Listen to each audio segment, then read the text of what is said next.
Damian Wayne is at a crossroads in his life, and at the end of each path is apparent. Who will he choose? Will he choose it all? Well, let's hop into the pages of Robin issue number 15 and find out together, shall we? Alrighty then, so this issue is basically one giant epilogue from Shadow War, and if you read Batman from a couple weeks ago, you'll remember that Oracle told Bruce that Damian and Talia had run off together after Talia escaped DEO custody. Well, this is that story, kind of, sort of. In fact, they really end up contradicting each other by the end, but we'll get to that when we get to that. Talia is currently being interrogated by Cameron Chase of the DEO. Chase has all manner of questions for the daughter of the demon. Mainly, did she think her father Raish actually meant it when he said that he was turning state's evidence? Or was it only ever part of a much bigger scheme that never came to fruition because he was killed by Geoforce? I guess they'll never get to ask now because the seemingly immortal Raish is now actually gone. Then of course there's still the matter of Damian Wayne himself. Robin had managed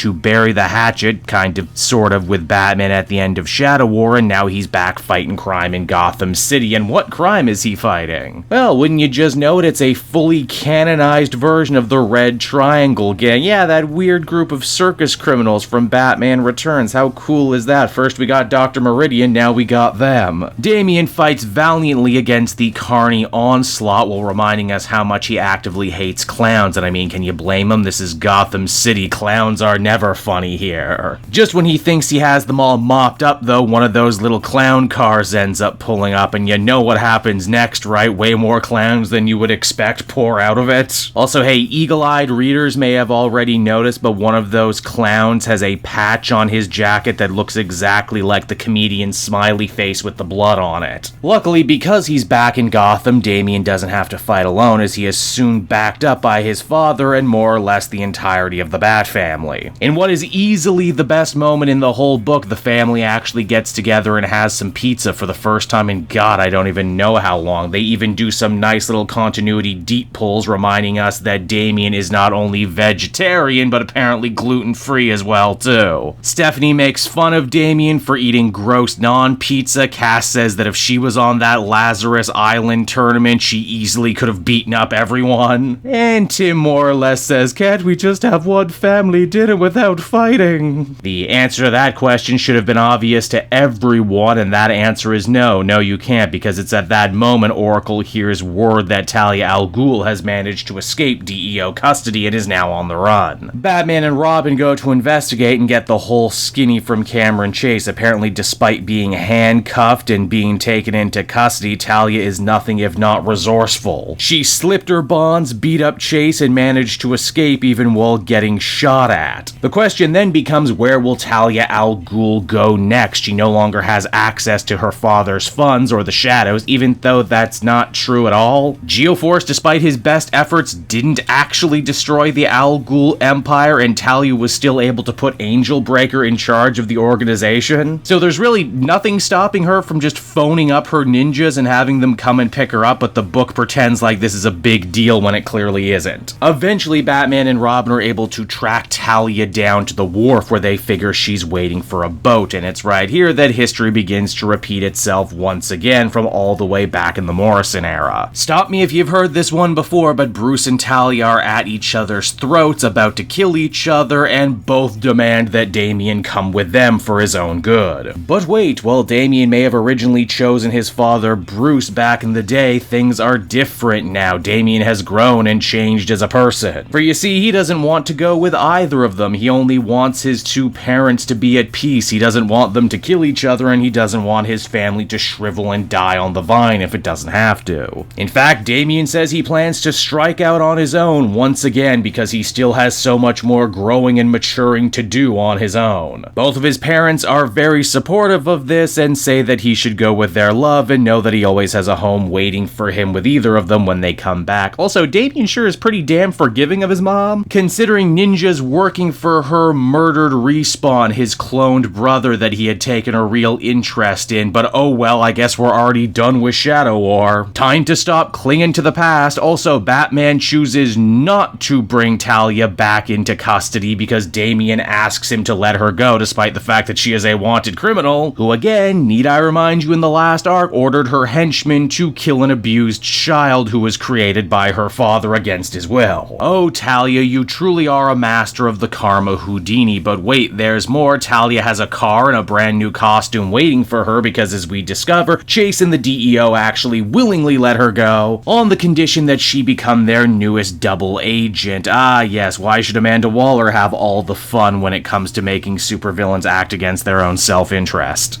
Now where does Damian go now that he's striking out on his own? Well, all the way back to Lazarus Island, where he discovers Connor, Hawk, and a bunch of the other combatants from the tournament are actively rebuilding all the damage that they had done in their final battle. Hawk and Damian say that they want to turn this place into a refuge, a sanctuary, if you will, for people like them, wayward individuals looking to change their lives for the better.